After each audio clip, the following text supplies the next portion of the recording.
Hey guys, all right, so, well, we went on our trip, found a few things that we didn't like, a few things we wanted to change, and so we're making those changes. Slowly but surely. I'll show you right quick what I'm kind of talking about. First things first, we didn't like our storage setup.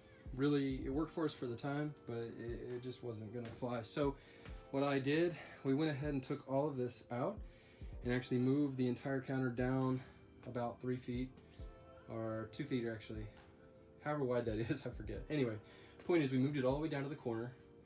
We're gonna hang up the cabinets. I'm gonna make a little shelf in between them. And then I actually made a little stool to go over our box here. And then I'm actually making the, I'm gonna put these shelves up here on this wall. I'm gonna connect them all together. And we're gonna have this for our storage over here. In the long term of things, what we'd like to do is make a shower in that corner, which is the next project's gonna take me a little bit. I'm still ballparking some ideas on how to get it all put together, but I do have some thoughts. So I'm gonna finish all this cabinetry stuff up first, get it ready to roll, and then we'll move on to working on the shower. I guess this is a never-ending project. I'm gonna start by cutting a very small area, the one inside of the blue line here. I'm gonna cut through a few layers of the floor with the Dremel Saw Max here. And then once I've cut through those pieces, ideally we're gonna put our drain in. We're gonna paint it with some Aqua Defense stuff. It's supposed to line it so it's waterproof. And no going back.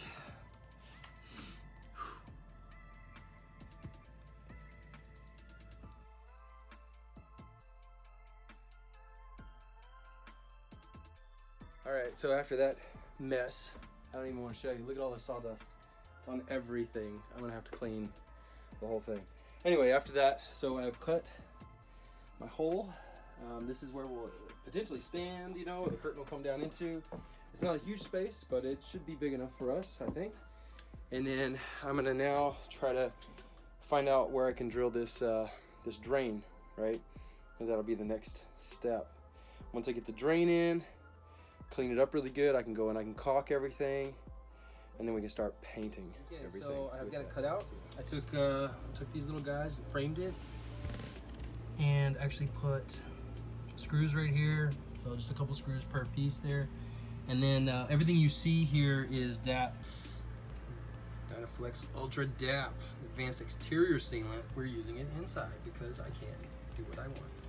So I'm sealing up all the cracks and crevices, holes, screw holes, everything that I can get to in preparation for putting on the next layer. So we're getting there. I've used Aqua Defense on the floor. This is the first coat, what it looks like.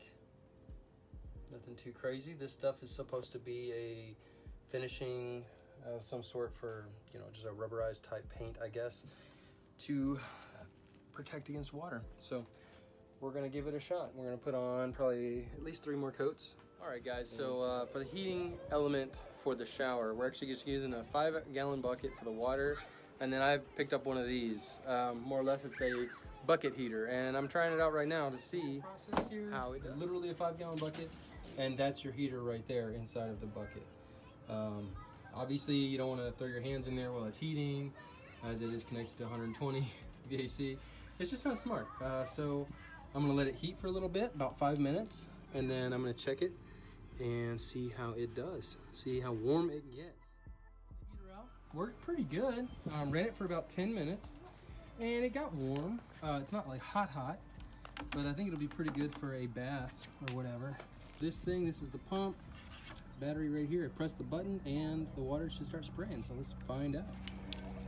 There it is. Oh, sorry. There we go. Water spraying. What you think, girl? Is it good? Is it nice? There you go. I can't spray the dog, but it sprays out pretty good. It's not bad for a portable pump shower.